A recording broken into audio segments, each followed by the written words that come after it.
গত ৪ দিন ধরে নিখোঁজ ঢাকা বিশ্ববিদ্যালয়ের আরবি বিভাগের শিক্ষার্থী ও বৈষম্য বিরোধী ছাত্র আন্দোলনের সহ সমন্বয়ক খালেদ হাসানের সন্ধান চেয়ে মানববন্ধন করেছে তাঁর পরিবারের সদস্য ও সহপাঠীরা। সকালে ঢাকা বিশ্ববিদ্যালয়ের সন্ত্রাস বিরোধী রাজু ভাস্কর্যের পাদদেশে এ মানববন্ধন করেন তাঁরা।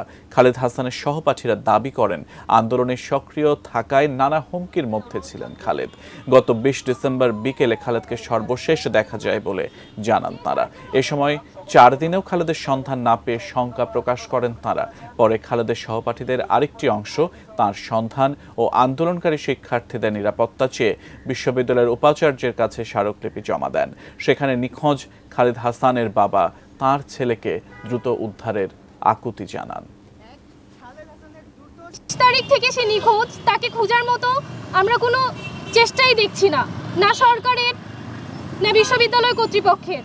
যেমনি পারে তাকে যেন ফেরত আইনা দেয়, ভালো মন্দ যেমনি হোক তাকে যেন ব্যবস্থা করে আইনা দেয়।